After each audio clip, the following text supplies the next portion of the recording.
Hey, this is Thomas with Believe in the Run. And this is Robbie with Believe in the Run. And we're here with... I waited. I paused. You're better than us. We're it's the third time. we're Pavlovian response dogs. Yeah. Me and Thomas. But it's the third time, so she's had practice. Yeah. It's true. At least she knows what's going on. We're here with today's guest, Meaghan Murray. Meaghan Murray, also married to Thomas Newberger. I never actually know what your last name is. It's like my wife, when we got married, she had two middle names and she dropped one, and I don't even know what her name is. Wait, she started out with two middle names? Yeah. Oh. And then she dropped one and picked up, I don't know. She added your name I have somewhere? to ask her every time. She's going to hate me when she hears this. Anyways, I'm making this somehow about myself, which I apologize. Meaghan, welcome to the show. Thanks, guys. Thanks for having me. I'm excited to hear your life story. I feel like I know bits and pieces, but not the whole thing. So what are we starting from the beginning? We started with the beginning with everyone else. I think we have to. All right, so... Weren't you born in a car? No. Oh. Wasn't it a snowstorm? I was born in a snowstorm, Nice. which I think my parents love that story for whatever reason. I love that story. I was the second kid, so I feel like the first one, they were panicked, got to get ready for, the first one to be born. And then they were like, she'll be born when she's born. And then middle of a snowstorm, I decided it was time. Why did I have the thought that your dad delivered you in the backseat of that car during the snowstorm? Well, so because there was a snowstorm, they couldn't get the doctors to the hospital, is my understanding. So I don't think the proper people were in the hospital. Nice. So, but did your dad... I was not born in a car. I was born in a hospital. But did your dad deliver you or something? Maybe he had something to do with it, yeah. Oh, okay. So Here's how I picture the comic book version.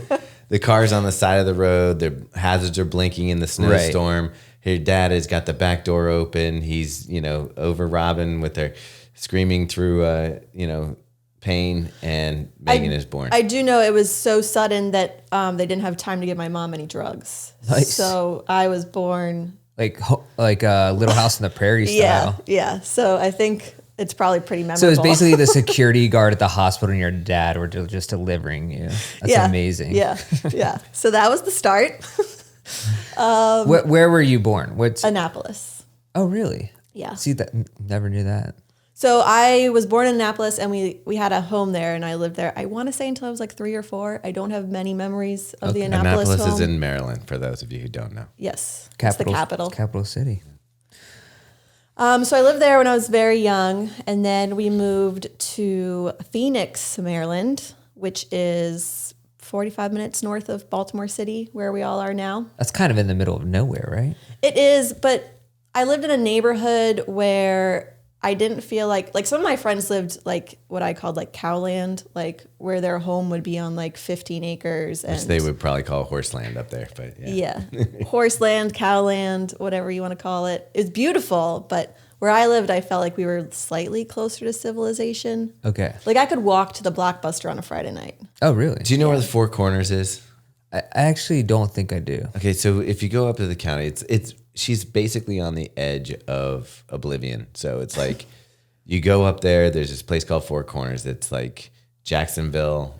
I like how they just name their cities after not all other cities in Jacksonville, America. Phoenix. Yeah. So it's San Francisco's right up there. So if you need to go to the grocery store and stuff. Yeah. I could walk. Right. Okay. But after that, you're in Gotcha. rural. So all the rural people come to Four Corners to do the shopping and. Okay. So I felt like I had the best of both worlds, because it was we were kind of out and had some little land. Our house was on an acre, I think. And but I could walk to all the cool places that I wanted to. I mean, walking to a Blockbuster, that's almost that's a privilege that most people would never get to That was experience.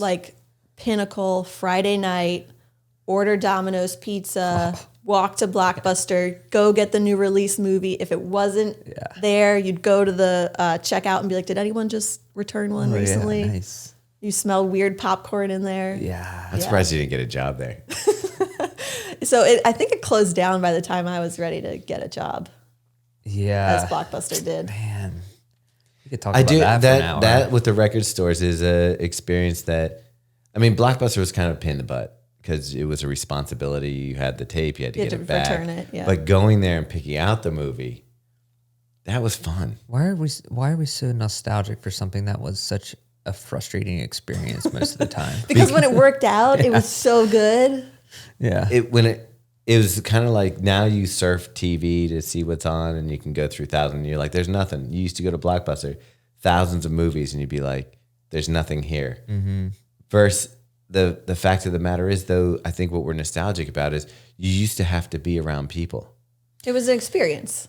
Yeah. The smell, as soon as you open that door, Oh yeah. it had that like almost like the movie theater carpet popcorn smell. Yeah. The beaded curtain. What's going on back there? That thing.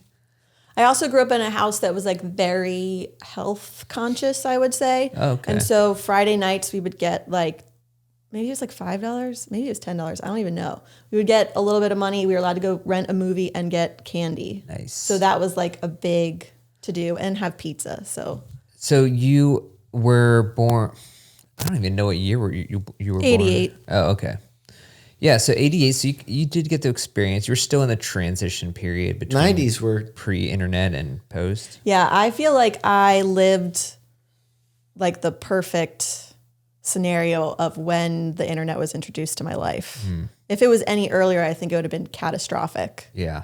But it came into my life, I feel like, at a time that was okay. Because I grew up, are you allowed to say tomboy anymore? Is that a bad word? No, you can say that. Okay, I don't know anymore. Yeah. But so that's how I was growing up. Like we spent all of our time outside. I was crawling in sewers most of the time. There was a pond in our neighborhood where we would go fishing all the time. We'd catch salamanders and frogs. Dude, how did I never know this? You're closer to my DNA than I ever thought. Yeah, like we used to catch all the tadpoles and then bring them home and then watch them turn into frogs and then like play with them, jumping around everywhere. Like loved that. Would catch snakes. Yeah. Like never scared of any reptiles. Loved reptiles. Really? Yeah, like very, very much not a girly girl. Did you ever like scare your parents or anything like that? No, and also you couldn't scare my father. He was ex-military, so none of that was happening. And no, my mom wasn't scared of animals either in any way. So yeah, it wasn't even a possibility. And I grew up with an older brother, so, you know. Right. He's what it is. And so your mom is from the United States, right? Is she Jersey. She's from Jersey. Okay. that's in the United States. Yeah. Maybe there's a debate whether it should or shouldn't be, but The drones are flying over right now. Yeah. Yeah, those are weird. Maybe they'll secede and everything will be all right. No, yeah, if the drones took out the toll roads in New Jersey, that would be awesome. Maybe we could make that happen. Just the toll booths. That's it. Is that a big concern for you? Yeah. Dude, if you drive, have you ever I've driven to New York? Yeah, the turnpike. But you end up paying a mortgage just to get there. no, you take the train and skip it all. Yeah. But if you have to drive there. Don't. And so anyways, so you, and your dad's from England, right? Yes. He grew up outside of London, ended up coming over to the States. And my You parents, sound like you're from London. Okay, so funny thing about that is obviously my dad had an accent, and growing up, none of my friends understood what he was saying, and I never understood why. His accent was different than I've heard people with British accents. Also, he kind of mumbled. Yeah. And he was like older, and so I feel like all my friends were like, what is he saying? But I never understood that he had an accent growing up. That's not until later in life where I was like, oh yeah, he does sound different. I guess it makes sense if you grew up there. Yeah. Then if you grew up in the house, then it's just how it sounds. Yeah. And so I will tell you this. When I met Ian, he was probably 60s, 70s, late 60s, 70s. 70s. Okay. And it took me a while to understand what he was saying. I would translate for most people. I mean, all when the time. he was very good at yelling sometimes, and those words you understood quite well. yeah, You could pick those up pretty quick. And he would call me the P word all the time. yeah. If I didn't smoke a cigar with him or drink rotten scotch. I mean, fair. No, I'm Really just bad scotch, yeah. kidding. No, I don't. Yeah, I don't know if I would do that either. Yeah, so they met over here, obviously. They met actually on the West Coast and lived there for a while and then ended up over on the East Coast for business. And I thought that everyone's parents owned businesses together. And that's just how life worked. Like you would own a business together and then get married because that's how my parents worked. So I just assumed that was what everyone did. Worked out for me. So it's pretty funny that that's not at all how normal people function. I love your perception of reality. Yeah. That your dad didn't have an accent. People don't have accents. Yeah. Just living in my own world. But your dad was also in the Royal Air Force. Is that what it's called? No. What's the SAS. thing? SAS. Okay. Is that part of the? Is that the SEALs? Is that under the umbrella of the Air Force, or is that how like the Navy SEALs are under the Navy? I don't know. Anyways, but that's like a special, like a legit. Yeah. In fact, after I wrote my post about how he was part of that, so many people reached out that they were like, "Oh my gosh, that's like an insane position to be in and live through." And like, I think he lived more lives than I'll ever know. Oh, for sure. But yeah, and he would always be the storyteller anytime we were at a party. Like people would be up until 3 a.m. just listening to my dad tell insane stories. Damn, I missed out. Yeah. That's because how long was he in the military for? I want to say, I don't know, 10, 15 years would be my guess. Okay. And then he left or retired, I guess. From that. And then, So my parents were in the orthopedic field. My dad actually ended up designing hip and knee replacements. He actually had patents on several different versions of them. It's funny because I was telling Thomas, we were randomly talking about jobs this morning. And when I was in elementary school, like during some of the summers, when my brother and I weren't in camp or doing anything, we would go to my parents' office and they had us work. And one of the things we did is they used to make these wax molds of these hip and knee replacements. And the wax would like get outside of the mold. And so you'd have to take an X-Acto knife and like smooth it all out. And so we spent like hours in this warehouse doing that when we were younger. And I remember thinking it was like so like monotonous and boring, but we were with these men who were working back in this factory that were so fun and funny and just wonderful to be around. And so like, it was just a fun experience. That's cool. And that was in Maryland? Yeah. They had a office building in Hunt Valley. Whoa. So were you basically creating like you were molding people's knees? No. So it was like a mold. We were just taking the scrap, like the excess wax but off still, of a that mold. was like going in someone's leg, right? Well, so you'd have to put the material in the mold, create the... Yeah. Oh, I feel you. Okay, Yeah. I got you. And also, like, we would hand it over to someone else who would, like, also inspect it before it went to another person who... So, yeah, we were not... They're like, this one has someone's initials and a year written in. I'm picturing, like, Tommy Boy when he, like, tries the buffer for the filter and it shoots up and flies out the window. Yeah.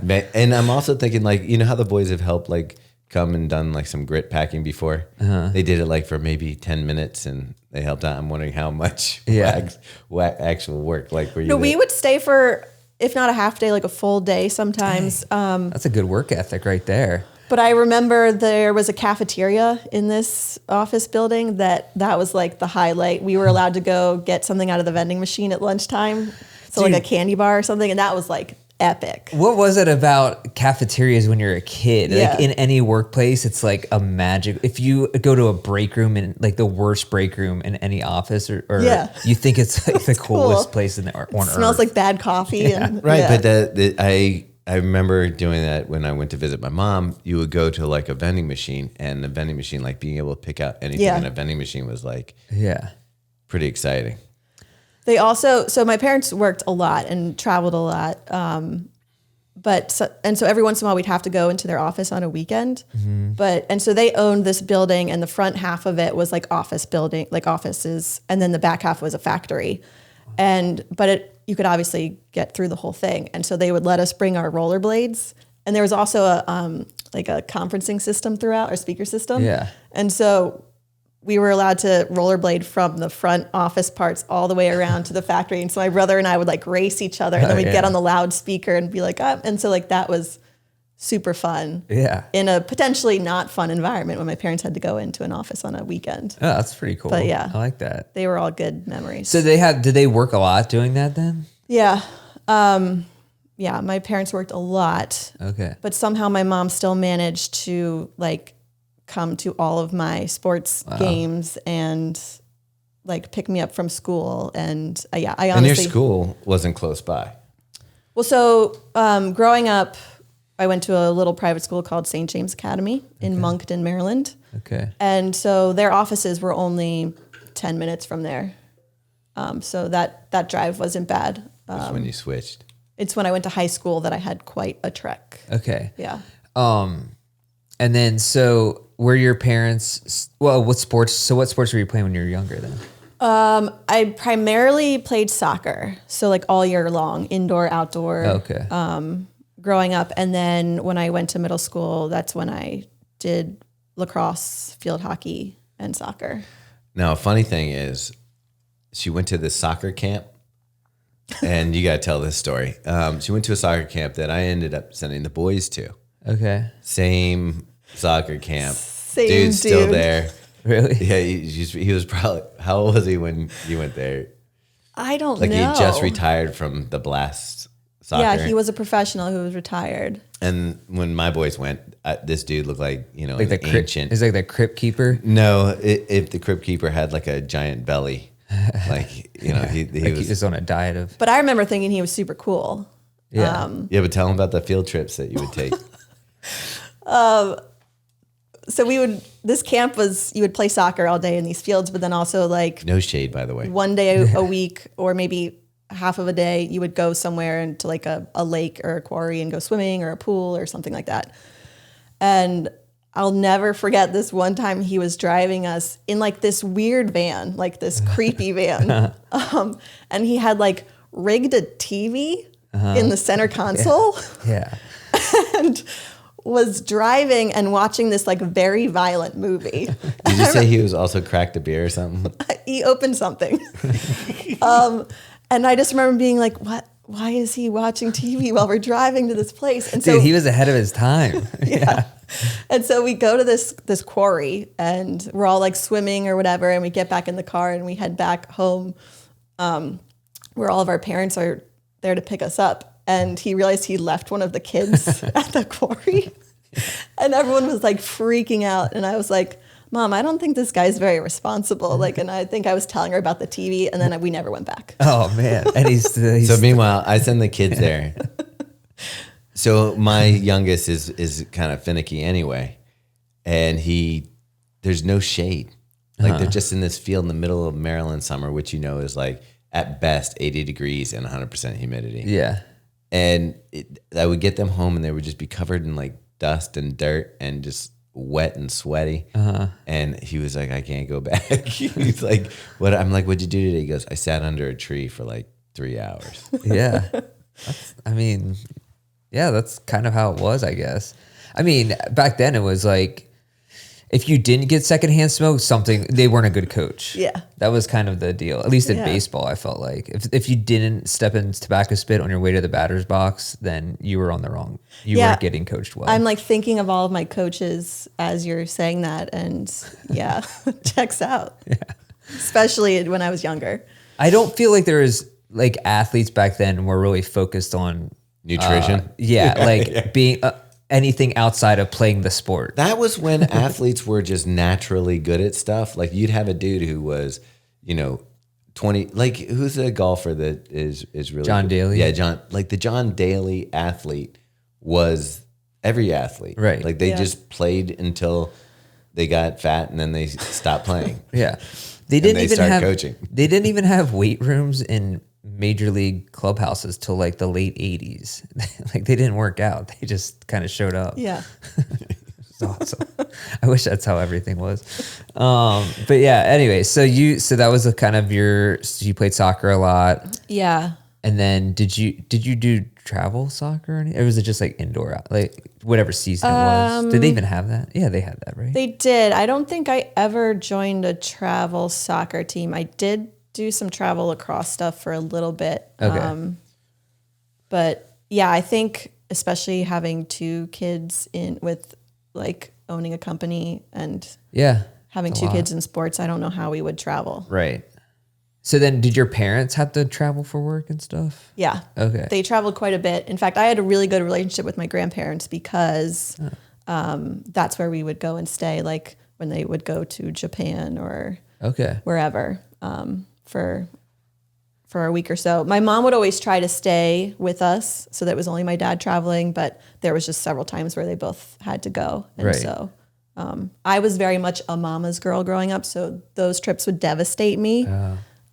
But when you were growing up, well, I still am. So how did you deal with that when that happened? I cry a lot. And then my grandmother would tell me not to cry in front of my mom because then my mom would get upset and then she would be upset leaving and it would be a whole thing. So I used to try really hard not to cry until she would leave. Oh, man. That's tough. Yeah. I mean, eventually I just got used to it. And especially as you get older, it's like you realize that they're coming back and it's not the end of the world. And it's just hard to imagine that when you're younger and it's the first few trips. Yeah. Yeah. But also it helped that I had amazing grandparents who were like, good. They lived in Annapolis and they had a pool in their backyard. So it was like nice. a haven, and their basement had a pool table. So far, Robbie, whose childhood is the best childhood out of these episodes? Yeah, that's awesome. I'm really glad. I had a really good childhood. I feel pretty lucky. That's awesome. And it's great because your parents, they still worked a lot, but they were there for you, which that's great. It's how every kid should have it. Yeah. Yeah. I mean, I think that's where my work ethic came from for sure, was just watching them. And I had this like mom who was so loving, and then this dad who was like very high expectations. Mm-hmm. And I feel like that combination was pretty good. Did you ever, when your dad was like that, did you ever feel like it was like, did you hate it, but then later in life, you're like, I'm glad that happened? Yeah. Okay. In the moment, I was like, you never want to be yelled at, or you never want to be like, I don't know, told you can't or can do something, or you're not working hard enough or something like that. Like no one wants to hear that in the moment. Yeah. But I feel like you need that. You need someone that's disciplinary. You need someone who's going to challenge you. I know. Otherwise you're going to just coast. I feel like that's like 99% of people these days, or parents even, and myself included in a way, Oh, I feel like 100%. you want your kids to be, it's like a weird, I don't know. I feel like there's more of an emphasis now on not, do you know what I mean? Yeah. Not being too hard in a way. 100% there is. Meaghan obviously doesn't like yelling. Yeah. From childhood and stuff like that. But when I am a little bit of a yeller when it comes to the boys. Yeah. And as they grow up, I've mellowed. But there's still, like, if I raise my voice, I still see, like, the flinch of, oh, shit. Yeah. And, even when I raise my voice, you recoil. Yeah. So, I don't like yelling at all in general. I mean, I feel you. There's definitely a balance though. Like I feel like we've gone too far the other way, where it's like everything's okay and everything, you can do whatever you want and it's wonderful. Where like I obviously back in the day when people were like hitting kids and like that was not right. But there's definitely something in the middle where like if I see the boys doing something dumb, like flat out dumb, like trying to get into the toaster with a knife kind of dumb. Right. I'm going to yell. Yeah. Like my instinct is stop what you're doing. And I might throw in an expletive. Yeah. And they freeze. But that's the whole point. I think that when they were growing up, if they started riding their bike into the street. Yeah. Same thing. Yeah. You yell and they freeze. Yeah. And you get the result you want. They need to remember something. Yeah. Or else you're just going to end up having a kid pancaked out in the street. Sorry, that was probably too much, but yeah. But for real, like I was like, you need to know that this is a serious business. But anyways, but in the same way, also, yeah, pushing your kids. Like you don't want to, I feel like it did swing too far where, especially in the club soccer, travel team, this kind of business where parents are like making their kids try to be professional athletes at the age of 6. Yeah. That doesn't help either. That's a little bit too crazy too. And I feel like that's more of like a parent trying to live out some dream that they didn't or something. Were your parents like that with sports?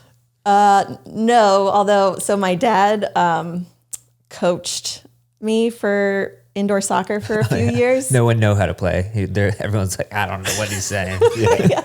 He made him practice with a tennis ball. So the way that Yes. he did. The way they picked soccer teams in indoor is you would go to like these tryouts and then they'd like mark you as a 1, 2, or 3, like in terms of skills, Okay. and they'd try to even it out. And How much, like, it sounds like a code, but if you're a kid in the 3 zone, like, do you, Yeah, and do you you know, self-identify as a 3, or are you like, meh? they tell you too, like, they kinda probably suck. don't do that anymore.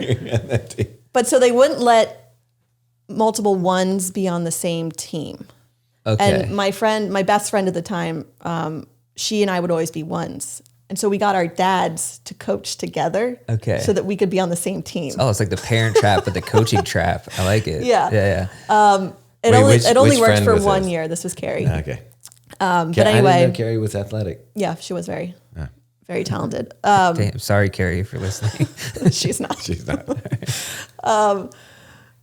But so my dad coached us this 1 year, and we ended up with like the most ragtag team in the world. Like girls who could, like this one girl, I don't know where she came from. She could barely speak English. Like this one girl was just like, had never hit a soccer ball in her life. Like it was the most insane group of girls you've ever seen in your life. And I was like, what are we going to do? And so my dad was like, we're going to start with tennis balls. If you can kick a tennis ball, you can kick a regular soccer ball. You can dodge a wrench. I'm telling you, he took this team of girls that I was like, there's no chance of anything happening, we like won the tournament. That's awesome. It was insane. But my point of that story was he was very into yelling from the sidelines. He got kicked out of multiple games. But it wasn't like... As the coach, you got Did the Yeah. girls who didn't know your dad before they started, did they warm up to him, or were they afraid of him? probably a little bit of both. Also, you have to understand a detail she's leaving out, and this is becoming the story of Ian, but his hands. His hands were the biggest hands you've ever seen. And I don't mean size lengthwise. I mean like each finger. Yeah, I actually do remember this. Yeah, you could put a regular, like a 32-inch waist belt around his fingers. I think I recall shaking his hand and being like, I don't want to be on the receiving end of anything military-wise. I just always picture him grabbing someome's skull and just crushing it. Yeah. Oh, yeah. There's some craniums lying around. Jeez. Yeah, anyways, sorry. I don't know what we were talking about. Indoor soccer. He coached it. Anyway, yeah, he would get very into the games and be like yelling at like a ref, not like us, not like, and not me. Like I never felt pressure from either of my parents to like, oh, you got to practice more, you got to do more. It was like, that all came from within. Okay. Interesting. Someone Yeah. like you're running. Yeah. Yeah. But here's how I picture it. Ian went really quickly to hot zone. And I can imagine a ref not seeing something that should have been Like seen. a 12-year-old kid reffing the game. Yeah, and probably like a 16-year-old. And I can't, like Ian, his vocabulary for curse words was extensive. And I can't imagine he would be able to hold himself back. So I would love to have some footage. He really did a lot, but there was a few times where Yeah. it just went by the wayside. That's amazing. All right. So that's cool. So then in high school, I went to Garrison Forest, which I went from a school where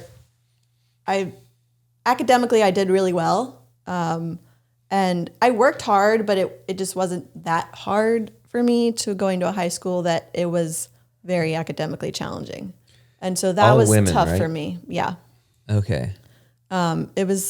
It was definitely an adjustment period. And now I was driving 45 minutes to school. So I would be leaving the house at 7 a.m. and then I would have practice after school. So I would get home around 6:45, 7, have dinner, do homework for 2 hours, go to bed and do it all over again. What was so academically tough about Garrison? Because we've talked about in the past, and you've said that your high school experience was tougher and was tough enough that when you went to college seemed easy. Yeah. It was just a really great like school. So there was, I think, 38 girls in my graduating class. So my classes, some of them were 7 people.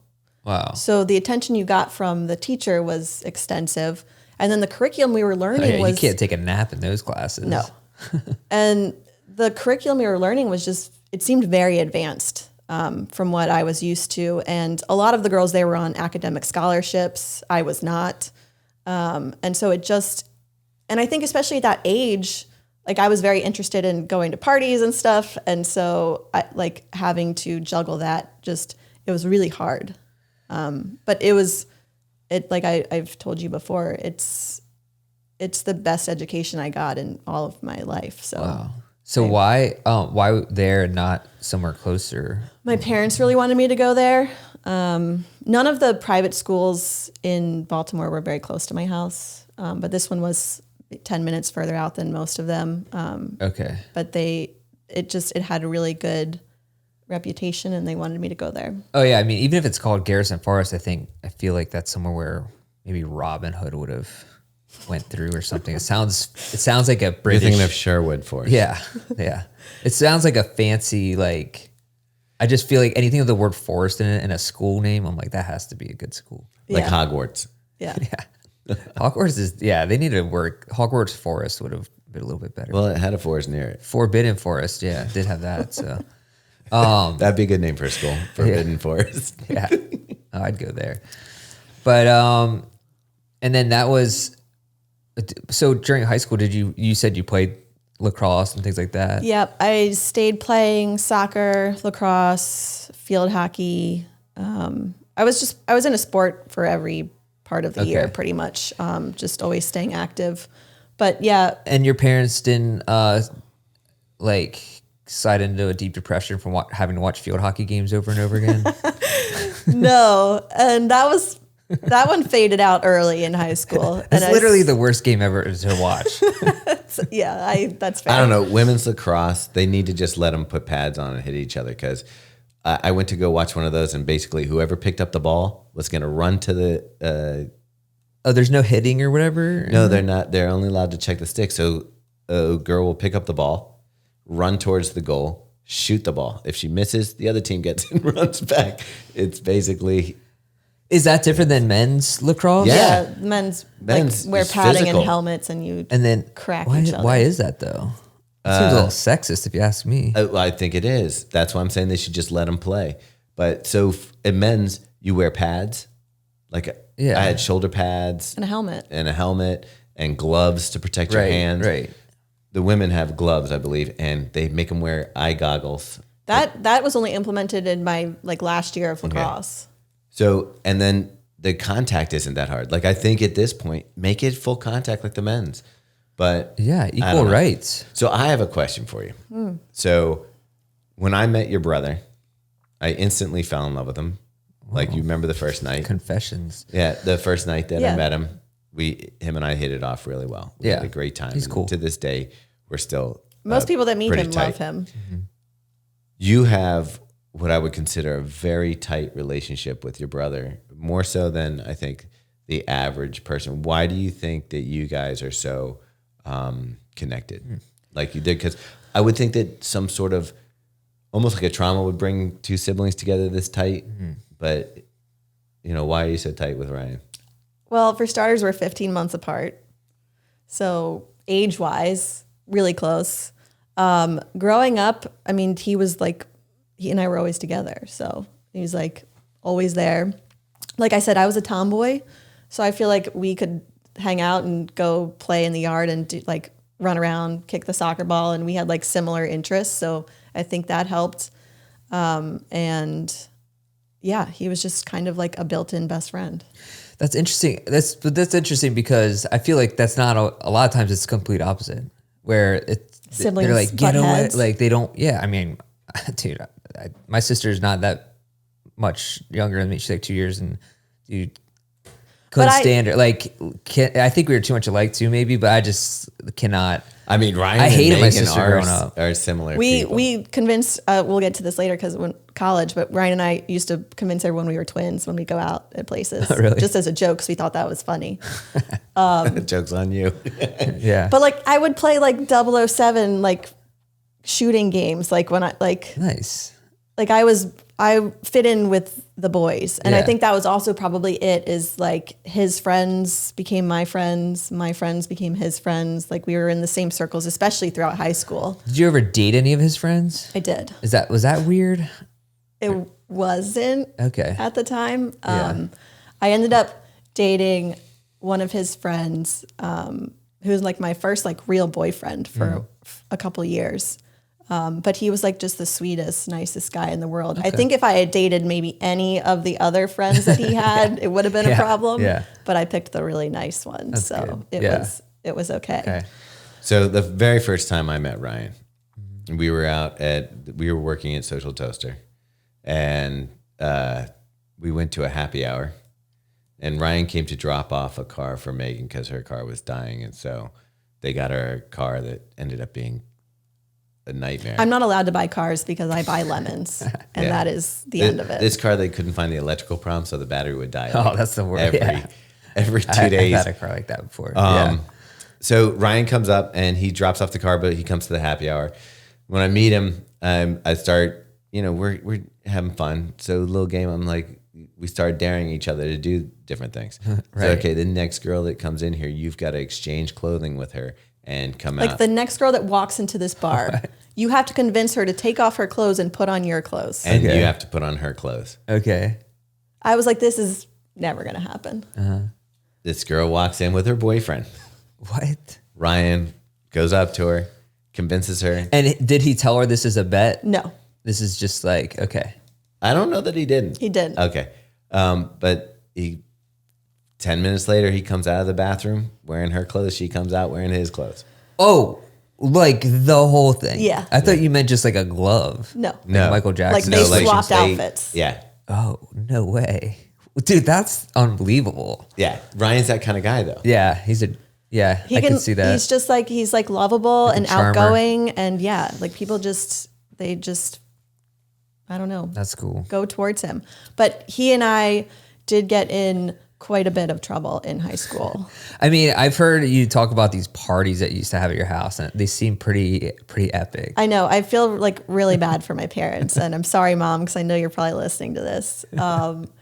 You can, air it all out. Just They you would don't have to say it anymore after this. Like I said, my parents were working so hard, and they would be taking like important doctors out to dinner. Right. And that's when Ryan and I would be like, "Oh, let's throw this rager right now," while they're gone for 2 hours. Oh, they weren't gone for the weekend? No. And like it's just none of it makes sense. Kids are dumb. But yeah. to our defense, we would try to have a party that was like 10 to 15 friends coming over, but the word Still substantial. the word would get out, Yeah. and 300 people would show up. How in 1990, 2004? When I was 2003? in high school, I graduated. I guess people had 2006. cell phones at that point. Yeah, we but- did. We had cell phones. Okay, so that And makes more sidekicks. sense. Sidekicks were awesome. Yeah. AOL Messenger was lit. Yeah, and the razors. So It would be like how's that possible? it would just be like a snowball effect. Like it would be like, oh, can this person bring this person? Be like, oh, okay, yeah, sure. And then literally every private school's class was at our house. So were you legends? We, for not good reasons, yeah. The Murray house was known as the party house in every county north of Baltimore? at every private school in Baltimore. I mean, that's County. something, I guess. Yeah. You built your brand. Yeah, real early. And I have there's just a million stories I could even tell from all of those. But the last party we had, the cops not only showed up, but they brought dogs. Oh. Like to sniff out all the kids or whatever. Wait, kid sniffing dogs Yeah. is what you're describing. Trained by Joe Biden. And No. I'll never forget this. That was the last party we had, by the way. But I'll never forget some of the stories that came out of there. It was like a freezing cold night, and the cops show up, and no one wants to get in trouble. So everyone just like scatters and runs out of the house and runs to the front or whatever. But there's dogs chasing people. No way. So some of my friends were climbing up trees and hanging up, like just standing in these trees, huddled, like freezing cold for hours, waiting for the dogs to go away. They're like raccoons stuck in the trees with hunting dogs just at the base. And like no one had jackets on because everyone just like sprinted out of the house. And like, yeah, what a disaster. Dude, there might be kids just still up there that you never even knew about. I remember when we moved out of the house and we were cleaning out the basement, and I was like, oh my gosh. And because like for years we were just like shoving beer cans into trash cans and putting them under the stairs in the basement because no one would go there. And I remember just seeing like hundreds of trash bags with beer cans in them still like in like underneath the stairs of the basement. And I was like, oh wow. It's like Harry Potter's, he was an alcoholic. That's crazy. Yeah.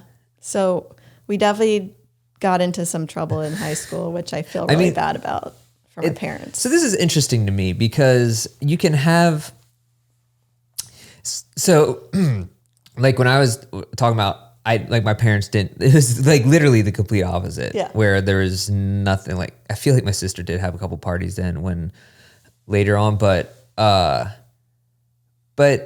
you had like ragers, everyone's drinking, everyone's hanging out, and then you turned out totally normal, like no problems. But then there's other kids who it's interesting. Not all of our friends made it out. That's true. I guess it just doesn't. You never know. No, but the thing is, like when I think about the story she tells or Ryan tells, I literally think of like a National Lampoon style movie. It's right. Like these guys were just nuts. It's accurate. And the fact is that I almost feel bad for her parents because they're having this meeting and they're getting called by the cops during a dinner out with clients. Can you imagine, like right now, if you were, say that we were up at New York doing work, right, and you get a call that Ryan and Jonas were throwing a rager at your house and the cops were there? Yeah, no, I would lose my mind. So what? But it sounded like your dad was kind of. So how did they respond to it? Like, did you get in trouble or? Yeah. Okay. Like grounded. In fact, I'll never forget one, I think it was just probably the same party with the dogs came. My brother had just gotten a snowboard for Christmas. I love this one. And so the cops called and they asked my parents specifically, do you want us to legally reprimand your kids or do you want to handle it? My parents were like, we'll handle it. Like, thank you to those cops for allowing that. But my dad came home and like, he didn't even say words to us. Mm-hmm. Like it's that disappointment, which is worse than yelling. Right. But he takes my brother's snowboard that he had just gotten and he walks down into the basement and you hear the electric saw go on. And then he cuts a piece of plywood in half, but upstairs where it sounds like he just cut the snowboard in half. And my brother just, his like whole body just just wet, like was so devastated and so upset. And my dad just walks back upstairs and goes to bed and doesn't even say a word. And we found out later that it was just a piece of plywood and the snowboard was fine. How long? I think he let him think that for like a week. Okay. But like, here's the interesting thing though, because Ian was from Europe, drinking and being a minor wasn't exactly the same. Right. Like he didn't view it the same way. No, like they would be completely comfortable with us having a glass of wine at dinner. Yeah. When we were 17, 18. I think there's something to that in a way. Well, my thought on that is you look at like these people go off to college and like Meaghan kind of had her college parties early. So like, she's in high school. Continued through college. But, well, I guess, my point isn't going to make sense because I was going to say you learned how to manage alcohol without being like crazy about it. Yes Which and I'm wrong about because I forgot about your blackout day. I think I continued the partying in college for sure. But in my case, I didn't drink until I was 21. I was like really like in that way, I didn't do it at all, because I was scared of getting in trouble and my friends didn't really either. So, but then afterwards, I like, I had lived those days in my 20s, where you were already had a normal life. I think it also helped for me being in New York. Like I was telling you that I was drinking at clubs and bars in New York City at 16 years old. Mm-hmm. So that when I went to college, it wasn't like, oh wow, I can get like liquor. So I wasn't like out of control. It wasn't a you didn't go to the forbidden forest. Yeah. To get your So when you went to University of Charleston then? College of Charleston. Or college, yeah. And then what's the difference between a university and college? Price tag. Is that what it is? Well, College of Charleston's a public school. Okay. Yeah. But I think University of Charleston's public. Yeah, so what? We need to investigate that. Not right now. I think you have to have certain curriculum to be a university over a college. So Meaghan, you were playing sports. You were good at sports. You are a natural athlete. Both you and Ryan are pretty decent athletes, although I've beaten him at several sports, including two triathlons, Ryan. And cornhole too? Or no? I don't know. I know. Yeah, I don't know if we've gone down that. We may have to have a cornhole tournament, but definitely miniature golf and stuff like that. Yeah, but that counts. So you were an athlete. You get to Charleston. So I'm guessing you signed up for all the sports. No, that's when I decided I would just focus on academics and not play any sports. Because in my mind, you either had to like be a professional or you didn't play sports. I don't think I realized that there was like a club aspect in college. Like intramurals or whatever? Yeah. Okay. So I didn't join any. But that's weird because you hung out with one of the clubs down there quite a bit. I mean, like soccer or the sports that I was interested in. I was thinking the rugby team. I know what you're referring to. So my brother went to college on the West Coast for a year and really didn't like it at all. And I went to College of Charleston and I was like, this is the coolest. This is the most amazing place in the whole world. Mm-hmm. And so he ended up transferring to College of Charleston as well. And we ended up being roommates. Oh, wow. So yeah, we've lived together for you guys forever. Really were best friends. Yeah. There was a year where I was living with just me and I think 3 rugby guys. Okay. And the weird thing was, you know how Ian scared people with his yelling? Mm-hmm. Apparently Meaghan was the scary person in that house. No way. From the stories that I've heard. Like they were all afraid of Meaghan. Well, when I got to a point where I was like, the partying is fun to an extent. And then when it's like 3 a.m. and you have class the next day, it's like, it's not fun. Like it's different on the weekends. Yeah. But there was times where they would have like a rugby game on a Sunday and then be partying and I would have class the next day. And so I would say in strong words, get your life together. Yeah. I have to get up at 6 a.m. But no, college was some of the most fun years ever. And at that was a period of time, so you weren't playing an organized sport. No. But you started using running as a way to just stay active. Yeah, so the roommate who I was paired up with for my freshman year in the dorm was a runner. Like she ran. Okay. And so I was like, oh, that's kind of cool. And she would always invite me on like these 3-mile runs and I was like, absolutely not. But I was like, I'll go jog around the block. So I started doing that every once in a while. And then I think I got up to like a mile and that felt like an accomplishment. So then I just got into a habit of doing like a mile every day or every other day. And that was like my workout, my like gym fitness stuff. And I would feel good about myself for doing that. Right. But that was primarily all I did in terms of athletics all through college. So what was your major at College of Charleston?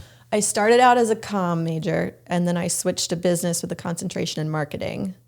I actually did the hardest classes of communications, public speaking, which I think were probably some of the best courses I ever took because I was so nervous and so uncomfortable that I would spend like hours preparing. And I remember my last speech I had to give, I ended up doing it on sharks because they said pick a topic that you're like really interested in.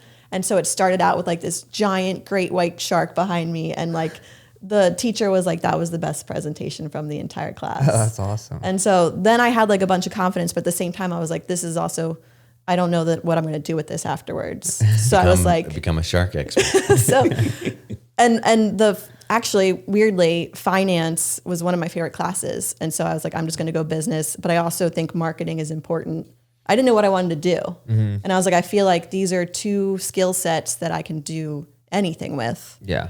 So that's what I ended up finishing with a BA. And okay, so let's dive into running a little bit. So when did explain because I know that even moving to Baltimore, you ran when you got here. Yeah. Not like what people would consider running like you do now, but I think I started running just maybe a little bit more after I graduated. Maybe I was up to 2 miles. Maybe I did a 3-mile run at one point. And I really didn't want to leave Charleston. But when I graduated in 2010, there was no businesses outside of hospitality in the city. Boeing had just gotten there. But outside of that, there was no big corporations. And so I had gotten an internship during college at the spa at Charleston Place, which is basically the Ritz. It was amazing. And they weren't allowed to pay us, but she would give me free massages because she was allowed to do that. Anyway, that's where I fell in love with social media and that side of the marketing. And I learned so much from this woman who worked there. And I was like, this is what I want to do. This is a avenue of marketing where I feel like it's going to explode. Yeah. And there was no jobs like that in Charleston. And what year is that? 2009. Okay, so yeah, that was right when Twitter was starting to become a thing. Believe in the Run was starting to become a thing. Yeah. I know of this website. I feel like it's gonna really do stuff. And then was Instagram a thing yet, or was that 2010? Or I think Instagram was 2012. 12. Yeah. Okay. But so I ended up. The person who I was dating at the time wanted to move back to New Jersey where he lived, and we compromised on DC area. And so I started applying for a bunch of jobs up here in DC/Baltimore. And I remember I flew to DC to interview. I had 6 interviews lined up. Okay. And I stayed at Rob James, who was living there at the time, his little house. And I think I borrowed his car. And the traffic was so bad that I made 2 out of the 6 interviews. Oh, man. And I remember being devastated because I planned all this stuff and so I flew back and I was presentation she was going to do. and I was like, DC is crazy. I don't think I can do it. And then this opportunity came up at Social Toaster that a friend of a friend sent to me. Okay. And I flew up. I think I stayed at. Oh, was that Carrie's dad? Yeah. Okay. All right. My best friend, Carrie, who I mentioned earlier, who played soccer with, her dad was working with this company, Social Toaster, so he did this introduction. Okay. And I flew up to do an interview, and I remember I was staying at I think it's a Hilton that overlooked the Orioles Stadium. Yeah. Mm-hmm. And I got up in the morning to go for a run on the treadmill, and I was just looking at Orioles Stadium while I was running in the morning, and I was like, this is cool. What a cool way to start my day. And then I went into the interview, and I loved the people, and I was like, man, I really hope this works out. And I flew back home, and a week later, they offered me the job, and I was like, okay, I gotta go. And that's how I ended up back here. And I was running still every morning, I think, just, because I wanted to. And then at Social Toaster is when I met Thomas, and he had convinced me to run the 10-miler. One of my favorite things, and I think we skipped this though, is Meaghan. Here I was doing Believe in the Run, had been for, at this point. Are you going to tell the shoe story? Yeah. So we were working together, and I see that she has a website up on her looking at shoes, and I'm like, oh, you don't want to get those. And they were a pair of Under Armour trail shoes. They looked great. And I said, no, you don't want to get those for running. And she goes, no, these look rad, or whatever you said. Yeah, he's like, no. He's like, that's not for the road. That's for trail. You don't want those. And I was like, what do you mean? I was like, it doesn't matter if there's extra rubber on the bottom. I was like, I'm going to get these. They look great. So I was like, Meaghan, no, don't do it. I remember they even had They were kind of outlandish for you. Like now that I look back and I'm like, how did she ever even get there? I need to see if I can find a photo of them. We do. They almost had like leopard spots on them or something. I forget what it was. But so she's going to get on. I'm trying to talk her out of it. I think I have talked her out of it, but she did that thing where she let me think that I had done it so that I would go away. Yeah. And she got them. And I remember her getting them and I was like really disappointed.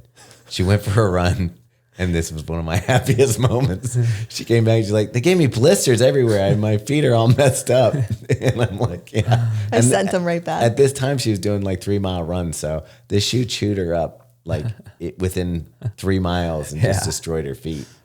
And then I convinced her at that time to go get fit properly for running shoes. Mm-hmm. And she came back with a pair that was like not great looking, but They put me in like the Ghost or something, or that's what's gonna happen. Yeah, or the Launch. What? I don't think it was a Launch. I think the Ghost. You either got the Ghost or the Glycerin. Yeah, might have been the Glycerin. And you weren't ecstatic about it, but then you're like, oh, these actually work. Yeah. The Pure Flow, remember those? Yeah, that was I think the first time when I went to Charm City Run. It was like the Brooks Pure Flow. I'm pretty sure they were just trying to get rid of inventory. Probably, but that actually was one of Brooks. They had some fun stuff come out of that project. Yeah, because they had these guys. It was like a dude from Apple came and helped them design those ones. But anyways, I also just realized I skipped over. You said you had some crazy jobs. When I first graduated, and I didn't want to leave Charleston, but there was no jobs that I wanted. I was super lucky in that my parents paid for my school. Mm-hmm. But as soon as it was over, I was like, okay, I need to be financially independent. Like I just need to find a job where I can live here and pay for everything that I need. And so I basically took the first job that I could get that would check that box, which said it was a customer service position. And I had worked at a jewelry store throughout college. It was kind of a customer service. Yeah. And this was another jewelry store, customer service position. The way that they talked about it was like it would be a growing position. You could, get to the top fast, whatever. Right. The top wasn't that high. I should have, the first red flag was I was getting paid under the table. Nice. But so it ended up that it was do you know what Pandora jewelry is? Like the charms? Yeah. It was a knockoff basically company of Pandora. It's like Fandora. Yeah. Yeah. I forget what it's called. Do you know what's actually interesting about Charms that I just found out in Charm City and why we're called Charm City? It was a marketing campaign where you for Pandora? No, they get a charm bracelet, and if you went to certain places in the city, you could collect the little charm for the charm bracelet. Oh, really? And it was funded by the city, and of course, after a few months, they decided to not do it. Right. But the name stuck. So it's not just because it's charming? No. I saw the whole thing. It's not because we're charming. That sounds like a Baltimore thing. Anyway, I know if you hear the whole story, like that they cut funding for it and it just died out. And they're like, nobody will ever call it Charm City. Anyway, back to your shop. Yeah. So I take this job and they give me the address to go to the office for the first day. And I realize it's this woman's house. And they put me in this room that is like how we have shoes lined up all up and down the walls. It's just beads. And there's little numbers on all of them. And I have to fulfill these orders and find the beads and put them into packaging and send them off all day long. Like drawers with beads in them, basically? Okay. Yeah. And so like an order would come in and it would be like A12, and then you'd go find A12 and then put that bead with this bead and then put the whole thing together into an order. Okay. And then while I was doing that all day, I was also the customer service person, so people would call. Mm-hmm. But the people that were calling were like 85-year-old women who were so angry that it wasn't real Pandora. And then I had to be like, no, it's like real silver and all of this, and like talk about the most insane conversations ever. So then at the end of the day, I'd take all of these packages. It's ironic now that we have grit. I'd take all of these packages, haul them into my car, drive to USPS up to the back and toss them all into this big barrel and then do it all over again the next day. And was this, did they just, how did the old ladies find this stuff? Did they advertise on TV? They had a website. Okay. And then just posted on Craigslist a lot or something? Yeah, I think Facebook was like pretty big then. Like the social media marketing was happening. Okay. All right. And so, yeah, I think people were just finding it organically. Like if you would, I think maybe they had, I mean, this company is no longer in existence. It went bankrupt like 3 years later. Yeah. But I think they were probably doing like the paid SEO where if you were searching for Pandora, they would show up. So, you know, all these ladies are. Okay, so they had some skills maybe. Yeah. Yeah. And then so that's where you basically got your customer service chops. So yeah, it's really funny. If you looked at my resume, because I was trying to find another job while I was at this job, realizing this was not at all what I wanted. And like, if you looked at my resume, it was like customer support for, you know, you make it look all, and like I was packing beads all day, but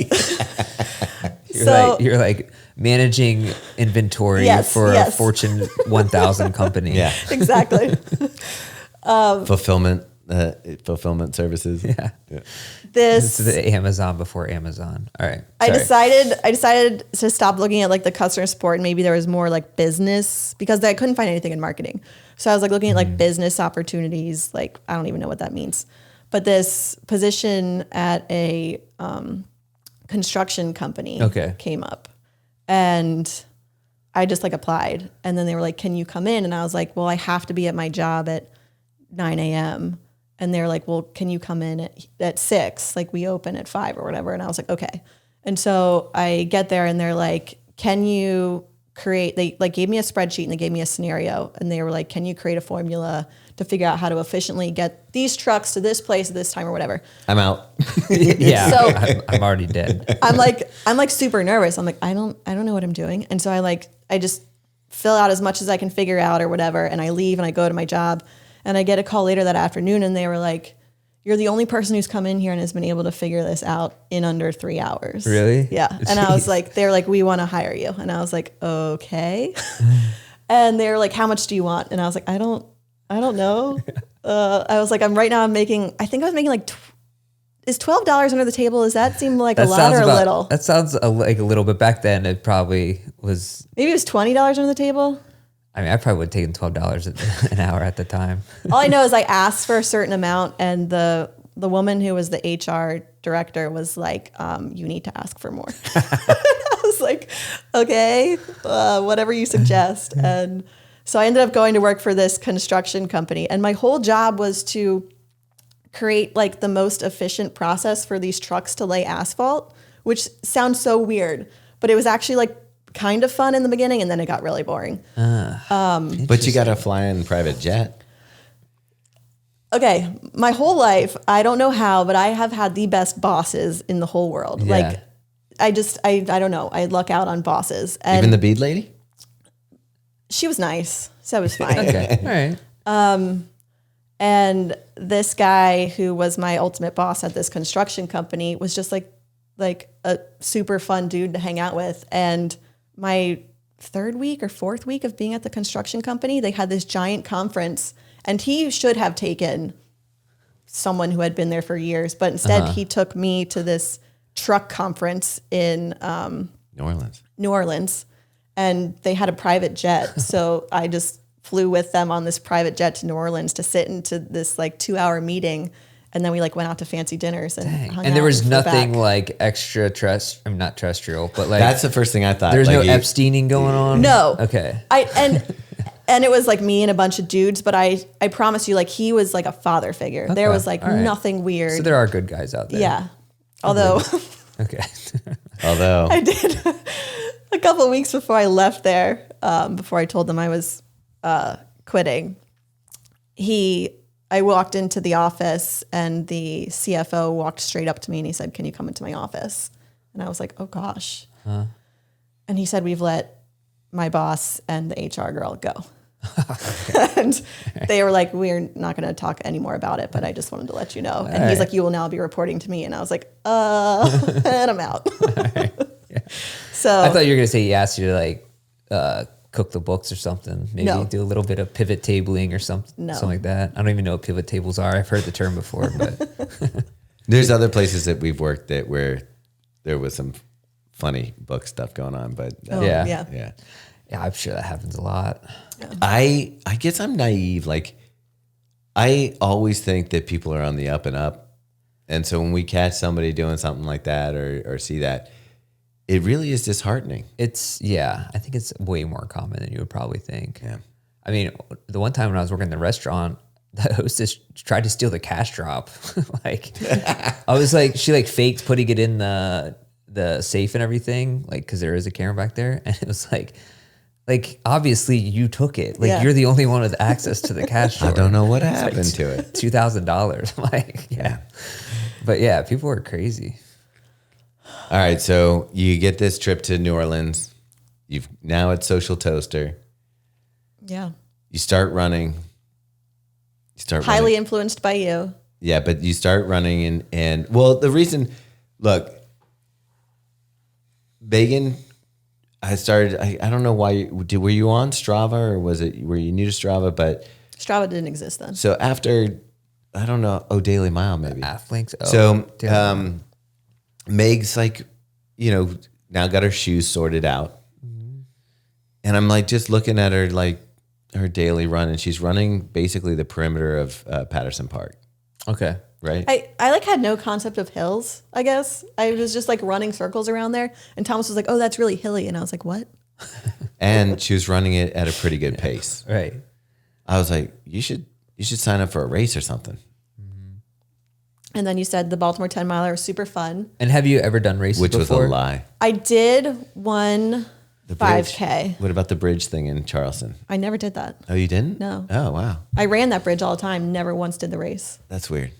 I did one 5K with the construction company I worked with, because there was a guy there who was like a triathlon. Okay. And he would convince everyone in the office, like, go do this race. Okay. So we all did.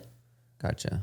But it was like a local race, like there's a little start line and people are jogging. Like they just have a streamer or whatever. Like there was no medals. There was no... Someone with a stopwatch. Yeah. Now, when Meg says I convinced her to do the Baltimore 10 mile and I said it was fun, I think at the time I meant fun like... The vibes. Yeah, like it's not a fun race, but... Yeah, no. It's like both opposite. The vibes are the best. The race... opposite of whatever that is. But I think because I had been running around Patterson Park and not aware of hills, that the hills didn't bother me so much, and the 10 miler, which is a very hilly course. Yeah. And so I ended up just having a really good time. Okay. And I've said this before, but I was like, I couldn't believe that I was drinking a beer at like 9:30 a.m. and had run 10 miles. And I was like, this is the coolest thing in the world. It was a fun event. And yeah. It like that, I felt kicked off, like you're like somewhat similar to when I did my first 5K, and I was like, all these people, this is really cool. I think you saw something in the event and the thing, and so immediately the next Monday we're at work. And what did you do?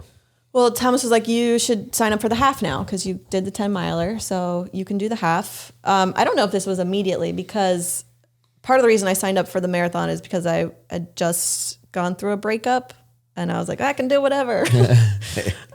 Girl power. Yeah. And so when I went to go sign up for the half, obviously there's a drop down there on the Baltimore Marathon website that's like half, 10K, Baltimore Marathon relay. I guess it would have had to have been a little bit after, because the time period, you only had 3 weeks or something before it. Yeah. So what happened between the Baltimore 10 miler and the half? Were you just waiting to sign up for it?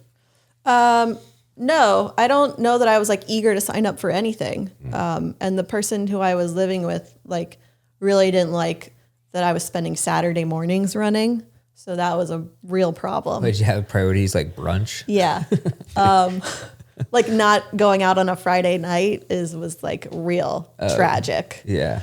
So anyway, I think that was probably all unfolding. And then by the time I went to go sign up and I went to that page and it said the Baltimore Marathon or the Baltimore half is $110 and the Baltimore Marathon is $120. And I was like, you can run twice as far for $10 more. What is wrong with people? Why wouldn't you do the full marathon? Of course. Naturally. So I'm working with a guy at this time. I'm also like 24, and like the concept of money is different then. I don't know. Oh yeah. No, I understand the value proposition that you're laying out. It makes sense logically. So I have a coach, and I was like, Meg's like, hey, can I sign up for the full?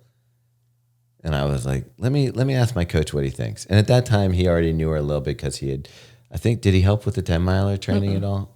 No, I did no training. She was just already, she was already a legend in Baltimore. He was like, yeah, I know. Ready to go. No, he said like she did this 10-miler. She hasn't run more than this many. Is it even feasible for her to finish a marathon? And he was like, yeah, she's got to do, I think it was 14, 16, 18, and then the marathon. That would. I mean, yeah. I felt like we did a 20-miler together before that. Maybe I got 2 miles in before. I ran by myself for what was the one that we did the stadium and that's way later. Okay, with Stein.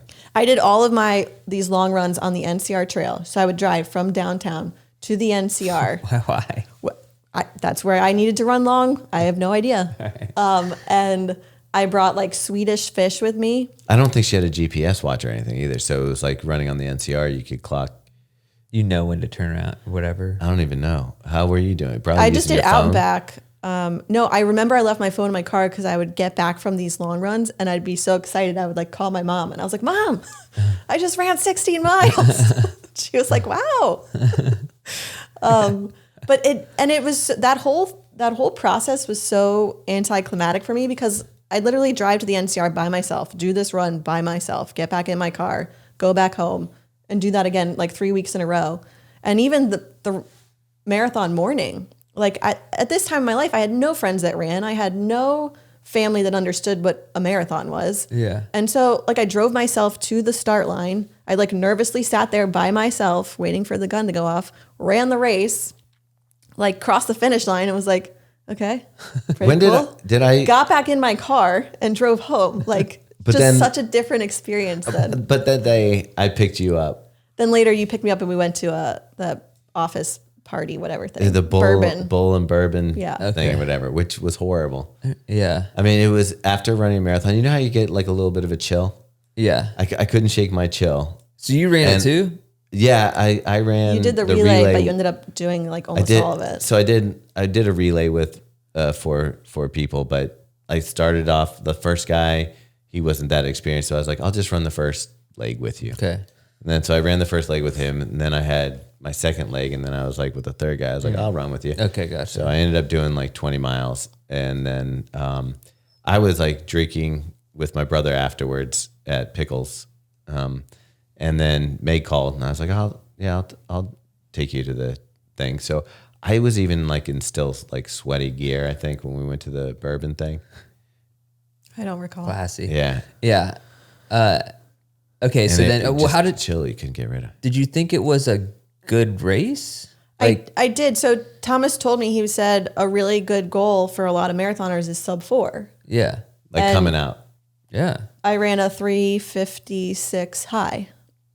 Yeah. So I was like, oh, I did it. That was my cool. Probably that was with probably no nutrition. That was my first marathon too, exactly the same. Nice. Yeah. But probably zero nutrition. I don't think I ate anything beforehand. I took like maybe a couple gummies out there. I didn't eat a meal afterwards. I just started drinking bourbon. Well, it was supposed it was supposed to have food too. Right. But it was like, I don't know if we got there late or something, but it seemed like a pain in the ass. The lines were really long. Yeah. So I think we all just drank and then went. I think after that, though, you kind of had a little bit of the bug for the marathon. Yeah. Then I was like, okay, I know I can do one. Mm-hmm. Can I do one faster? I don't even remember what my second one was. It wasn't OBX. No, I think it was a full year before I ran another one, though. And then it got to... Was it Baltimore again?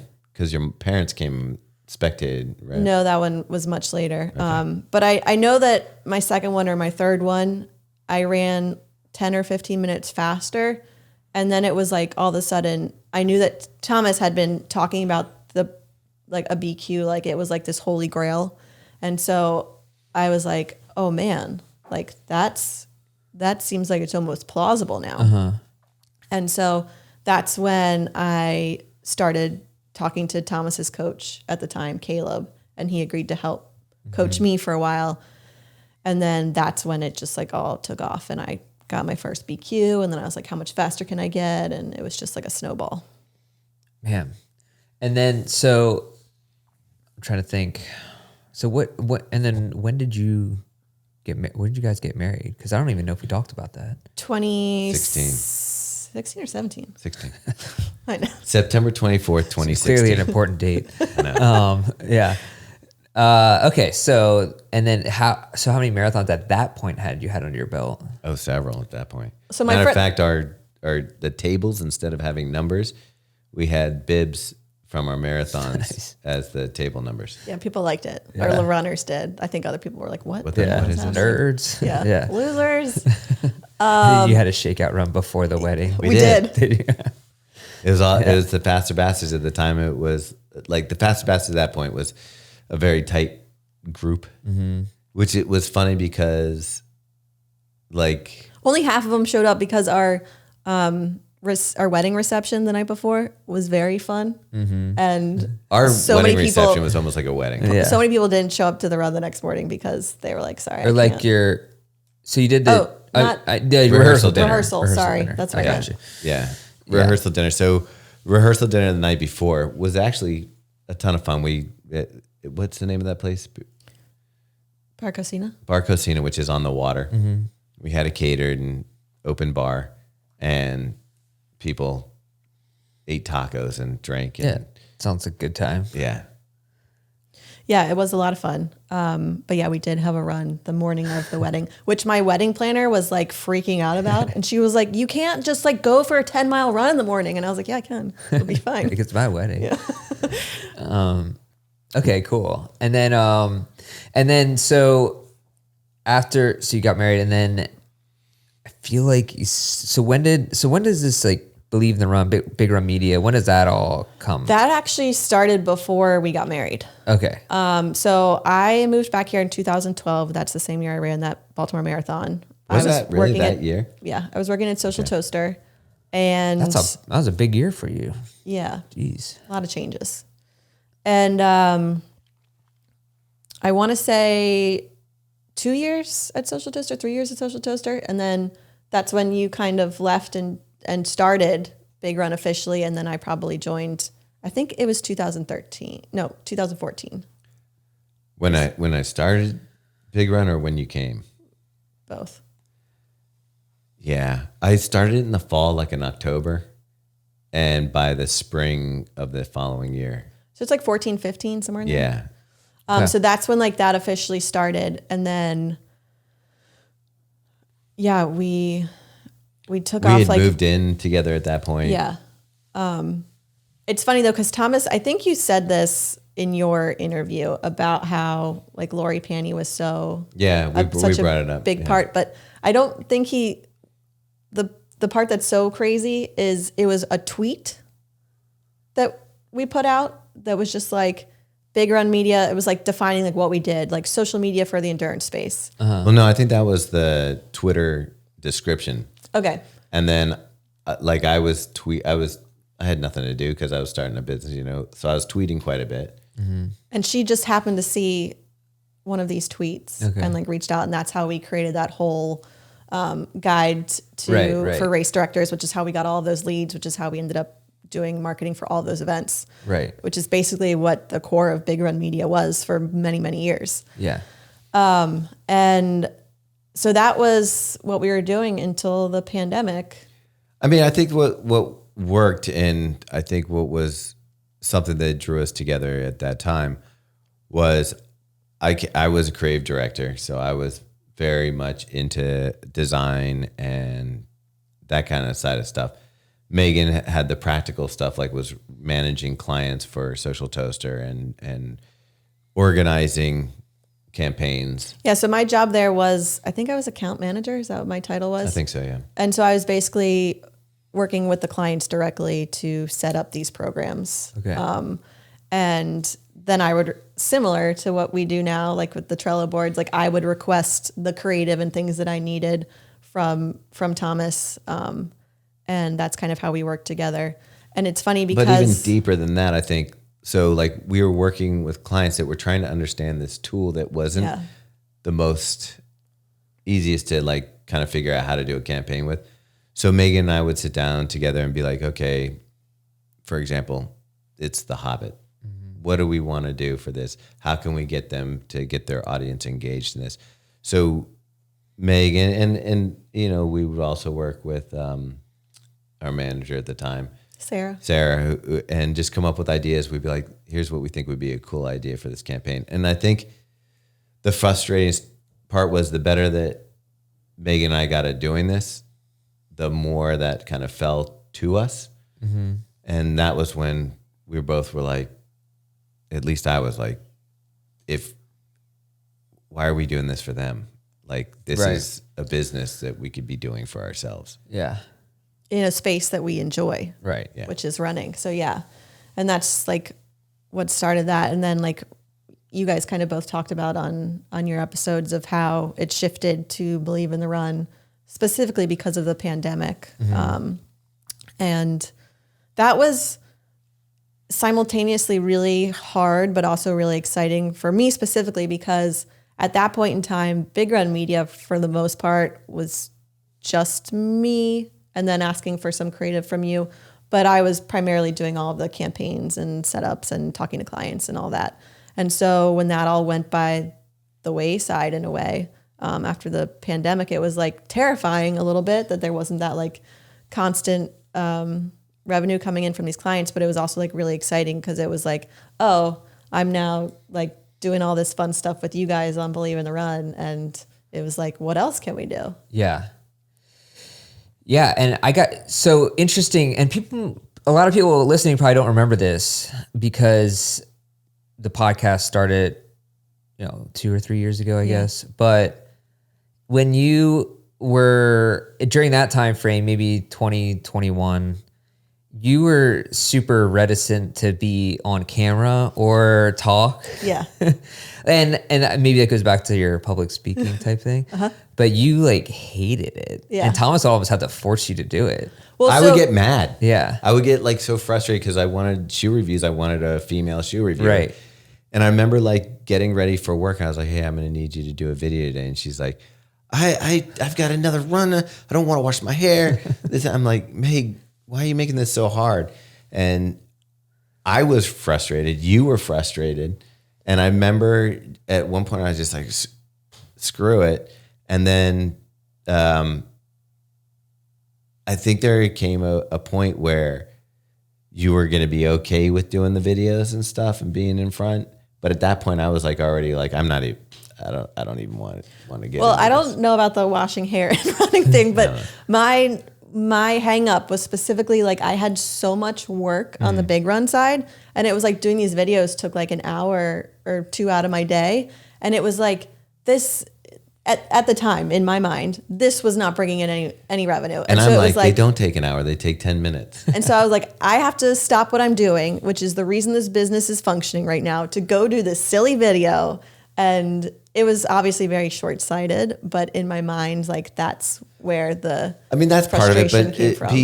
But were you comfortable being in front of the camera? That was definitely part of it too. Yeah. No. I don't think that you liked it being like, I think that all of us has to get past that little part where it's like, you think YouTube is like, that's your image. The real world. It'll stay. Whereas a video lasts, like, well, yeah, people can go back and look at videos, but it is disposable, like our Instagram posts. And if you model a sweater or some clothing on Instagram, that's got 24 hours and then it's pretty much gone. But even like my natural inclination is like not to be the center of attention. Like I've never been someone who's like, let me be out in front. Let me look at me. Right. I'm like, can I wear all black and be in the back corner, please? That's where I'm comfortable. And so when you throw a video camera in front of my face all the time, it's like, I think it just takes some getting used to.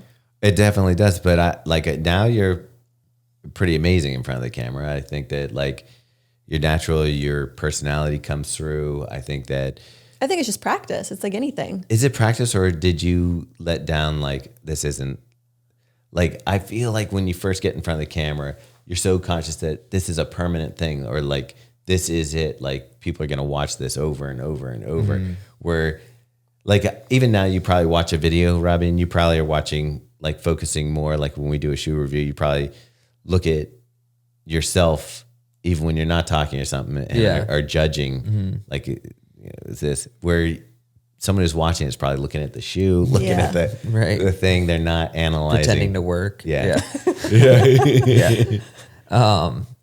No, but I do feel like it's like changed a lot. And I do think that's pretty cool. I feel like I've noticed that over time. Yeah. I mean, I think I just attribute it to just doing it over and over again until you're comfortable. And then also, like, what's the worst that's going to happen? Like, I do remember. People are going to be mean on YouTube. They're going to be mean on YouTube. They're always mean on YouTube. I used to, the days where I knew I wanted you on a video, I was like,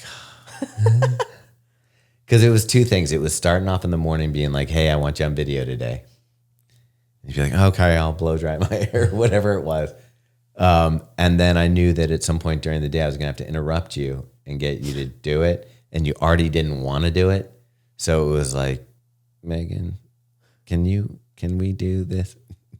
Your life's so hard. It was hard, man. Robbie knows. He witnessed it. Yeah. But I also know, like, if that is annoying if you are in the middle of something and you're just like, oh, I gotta like shoot a stupid video. It is like kind of annoying. So the difference though, like if you annoy Meaghan or something, she probably won't tell you. Yeah. And you don't have to go home with her. Yeah, that's true. Yeah. Facts. Again, Thomas's life is so hard. Yeah. And so, okay, yeah. But then, no, it's cool how that's kind of progressed and evolved. I no longer buy trail running shoes from Under Armour for the looks. Here we are. Well, there's always Big tomorrow. bro. Well, that's a good question. I think the audience would probably already know it. But what would be your favorite shoe then? Like right now? All-time favorite shoe. Time. Obviously the Alpha Fly. All right. The one. silly. The one, right? Yeah, I mean, I don't know. The 3's pretty great. All right. So I'd take either. We kind of, like, earlier when we interviewed Robbie, his tip to people was to kind of like manifest like what you want. Like, hey, figure out what it is that you want and work towards it. Mine was the consistency. Like if you wake up every day and do something towards your goal, you're going to get there. What would be your recommendation for someone who looks at what you're doing and says, I would love to have created a life like that?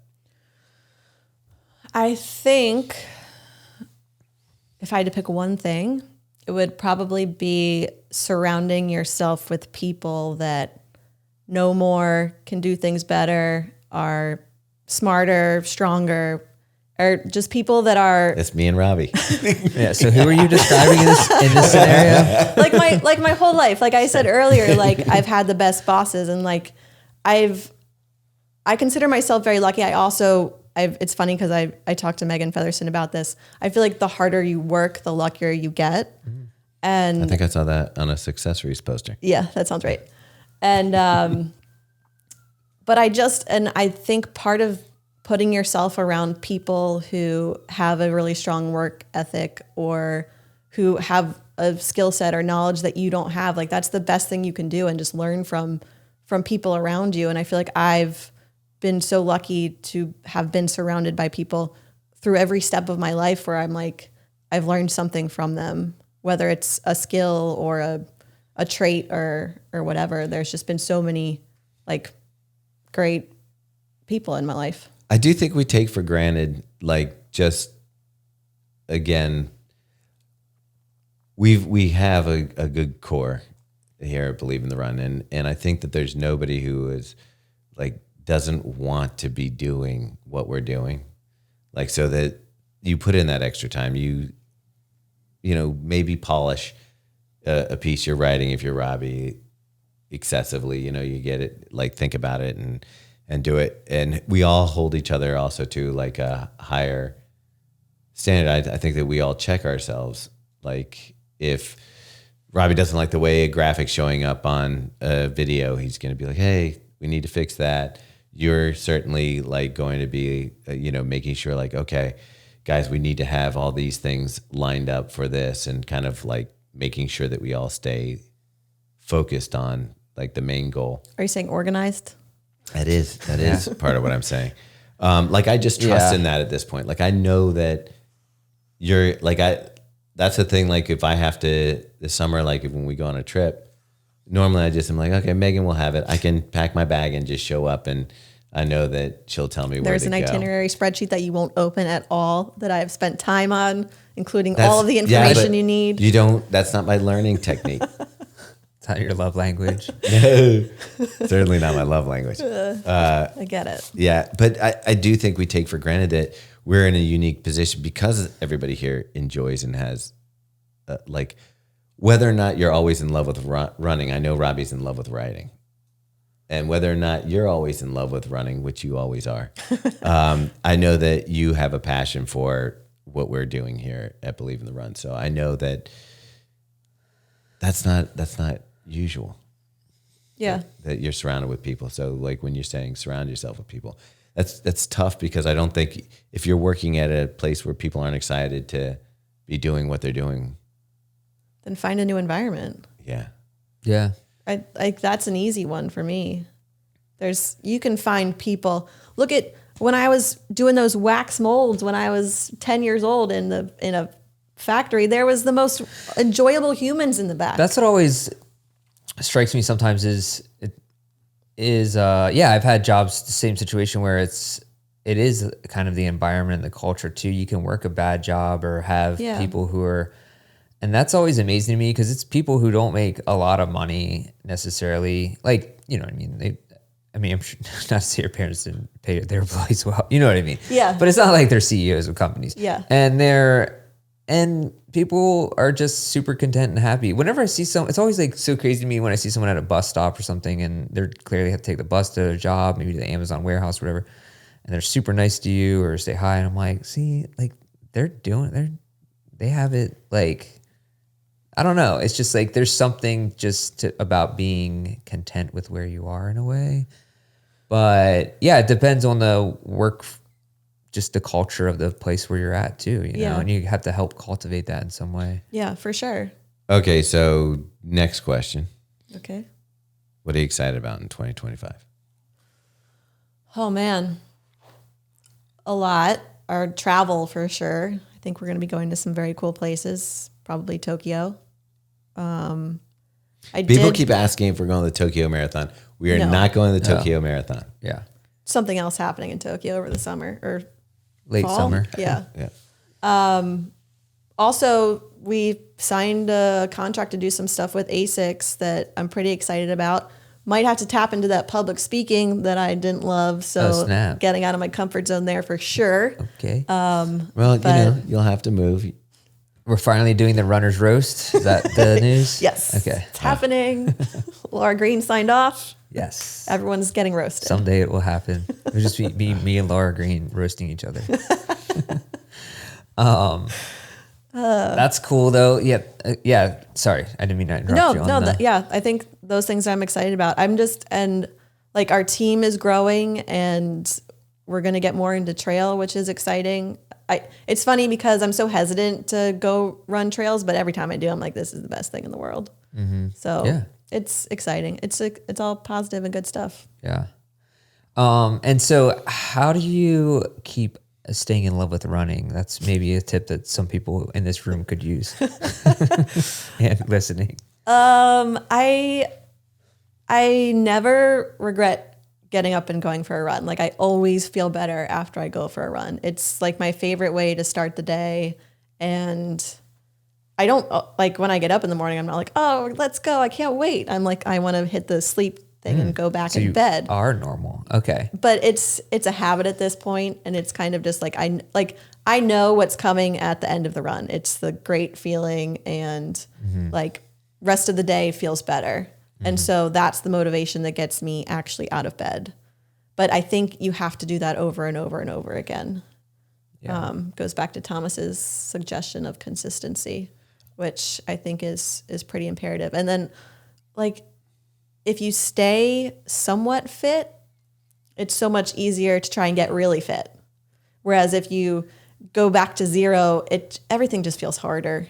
Well, what about just like, because I think environment has something to do with it.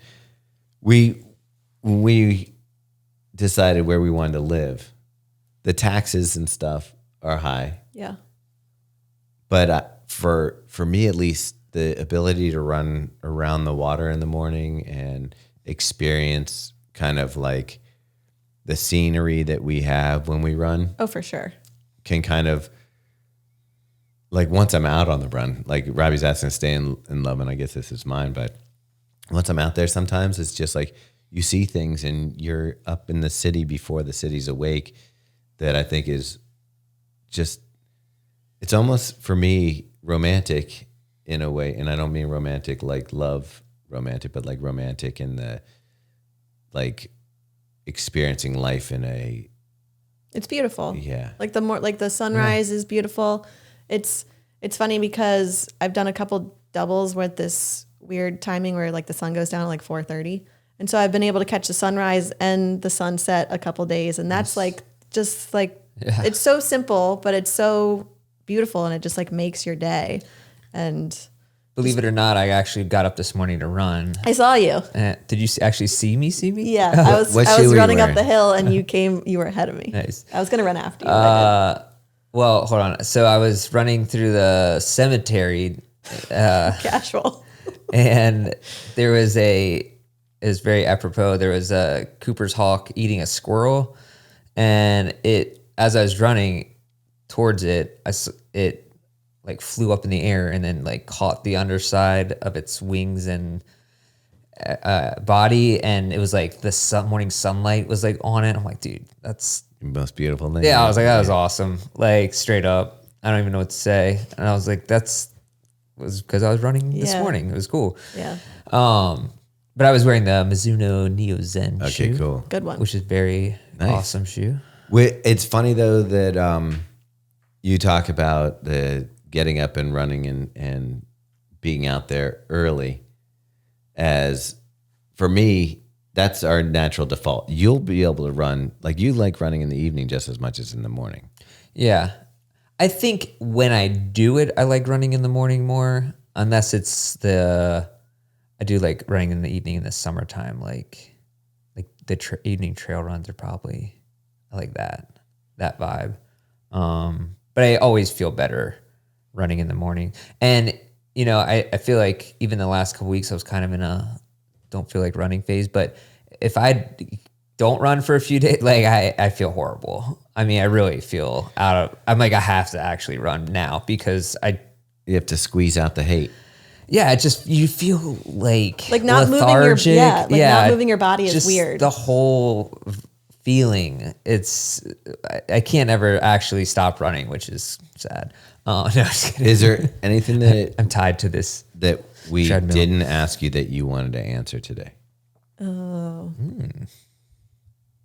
I don't think so. Is there anything that you feel like people misunderstand about you or don't know about you? I don't think I'm this way anymore, but growing up was super quiet.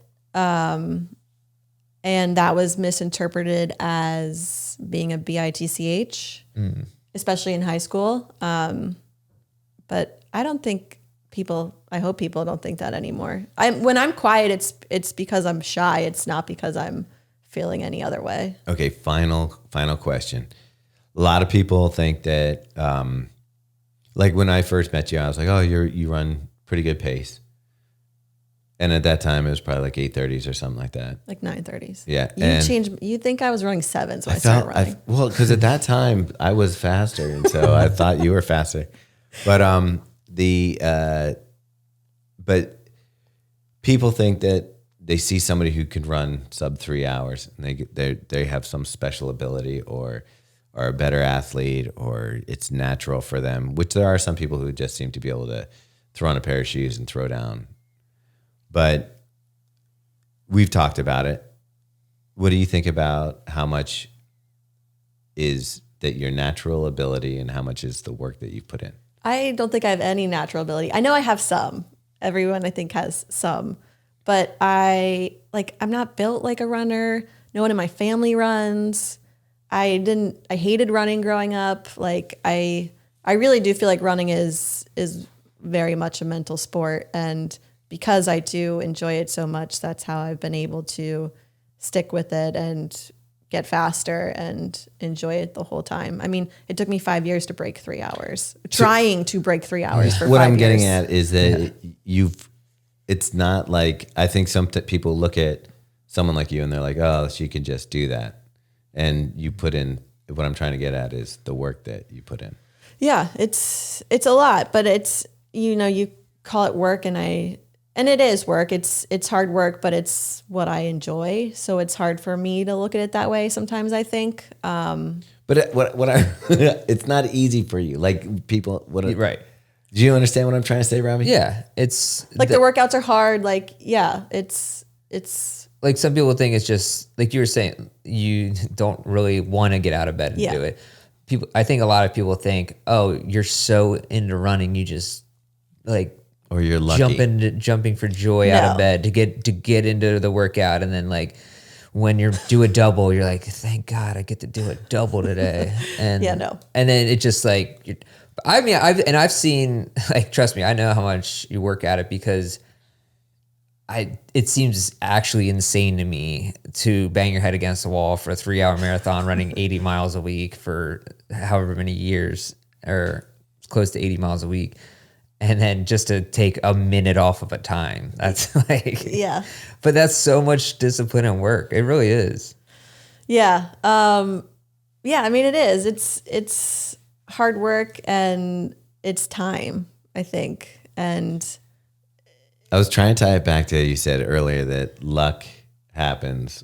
The harder you work, the luckier you get. Yeah. Yeah. Which, I stand by that a lot. I think.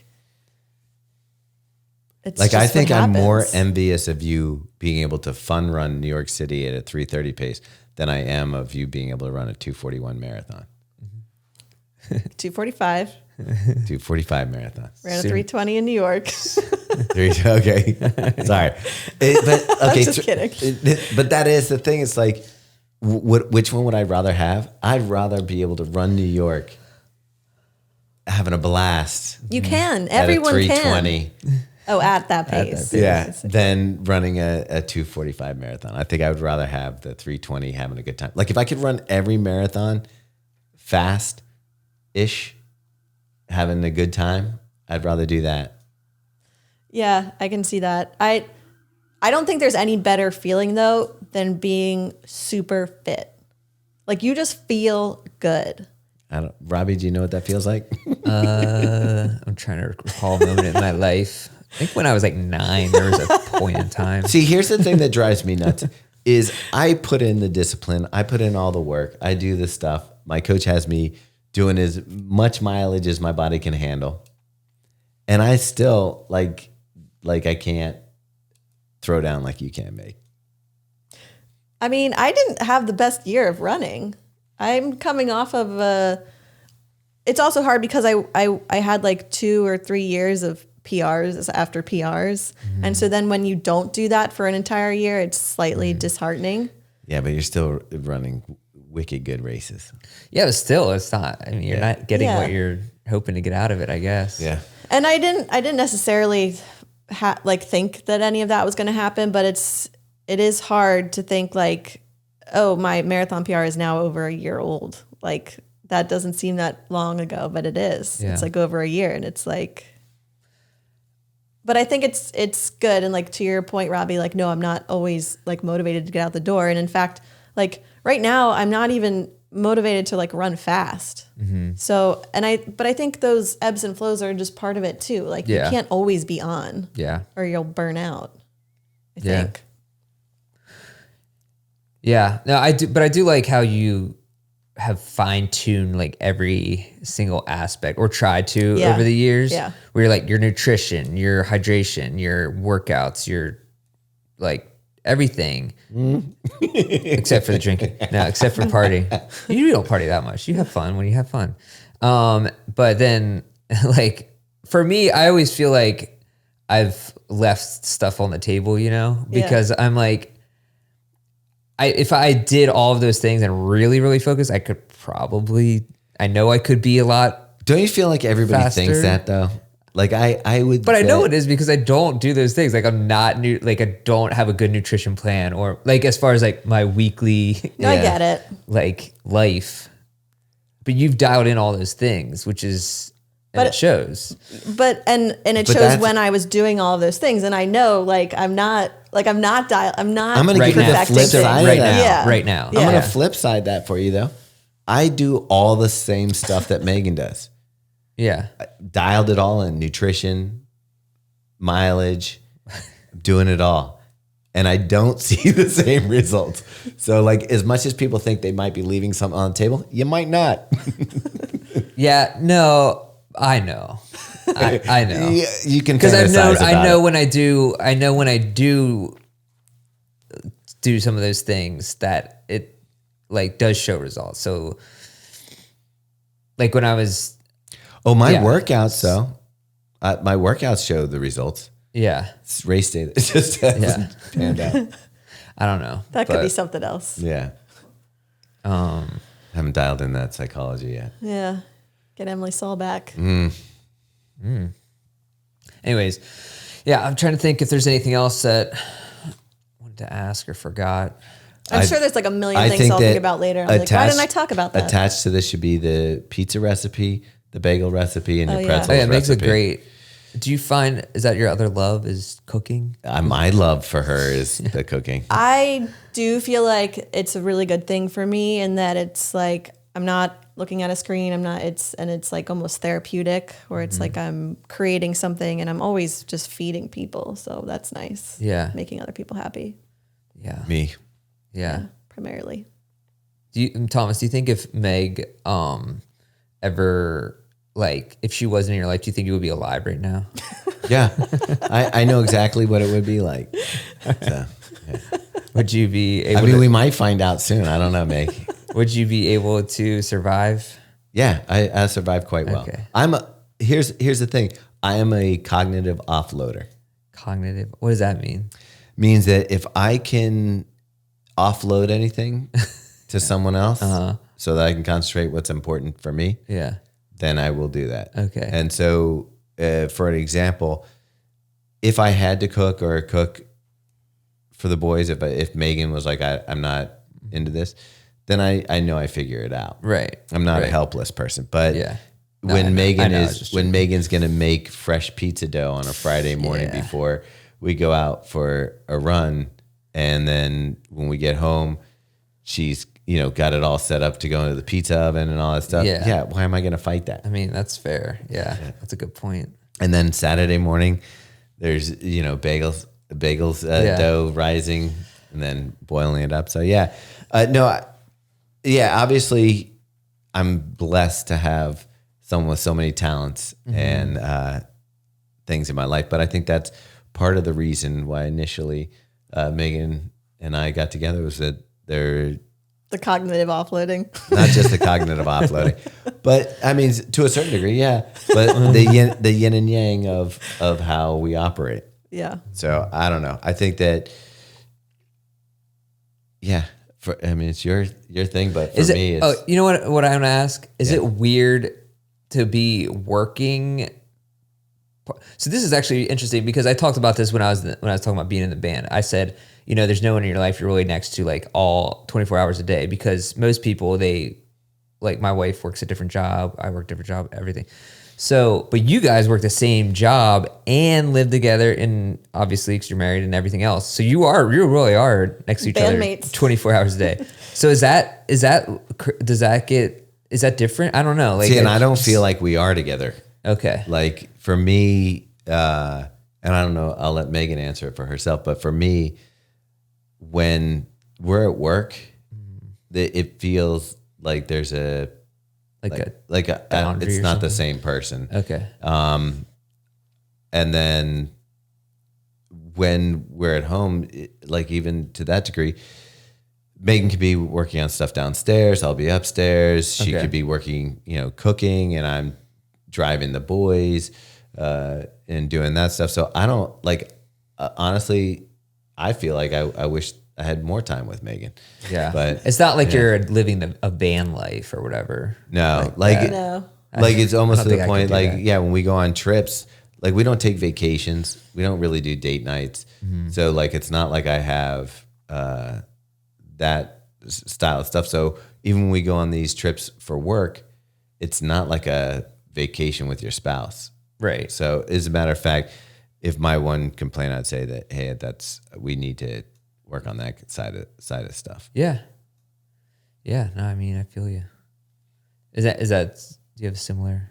Yeah. I mean, it does feel, it's like I said, like I grew up with parents that worked together too. So Right. it doesn't feel that weird. And it's almost like it's just what I'm used to. So it feels normal. Like Right. it doesn't feel weird. And then there's Ralphie. That's a whole other thing. Ralphie's the best. Is he in here? Guess He would have been on left. your lap for sure. Yeah. He's done 2 really messed up things the past 2 nights. Oh, really? Woke me up at 1 a.m. crying at the door like he had to go out. Waited till I got up, walked over to the door and opened it, sprinted over to the bed and jumped into where I was sleeping. What a jerk. He's getting smart. Yeah. So then that worked. So what did he do last night? So then last night he just got up to go take a pee in the middle of the night. That's not an emergency. And he didn't doesn't need to have do to. that. You can hold that. No, and he's always slept through the night, unless Yeah. maybe he's got a prostate problem. No, he's just getting needy. Yeah. Anyway. All right. So that's about sums that up. Yeah, that's. I think we covered almost everything. I'm going to think of so many things, but it's fine. Oh, save Well, it for part 2. I do think that all of us, when Robbie, after you finished yours, there's probably stuff that you felt you left out. Yeah. I went total like blackout in my brain after a certain point in ours, so I don't even know. I'm gonna have to rewatch. I'm gonna have to listen because I'm sure I left things. Well, what I guess I didn't ask. The last thing was what's been your favorite thing? Because you asked me that. I think what was your favorite memory of Believe in the Run or thing that we got to do? I think it might have to be the Olympics in Paris. Yeah. Just because that's not something I ever thought that I would experience in real life. Mm-hmm. Yeah. I mean, just thinking about this year alone is crazy. Like Venice, Berlin, Paris. I think the craziest thing is the fact that you can do a hydration tour. Like, it's a tour about hydrating. That's insane. that I pitched in an email randomly, not expecting a response from. Right, but hundreds of people will show up. Yeah. In freaking all sorts of cities. Shawnee, Oklahoma, or something. I don't know. That was not it, but close. Okay. Yeah. St. Louis? Did you do St. Louis? Oklahoma City. Oklahoma City. But yeah, that's amazing. Yeah. Yeah, it's all good. That's cool. All right. Anything else? No. It's up to you, Maggie. You got anything else you want to add? No, this has been great, guys. Thanks for having me on. All right. Say bye. Hi, Ma. Bye, Ma. Sorry about high school.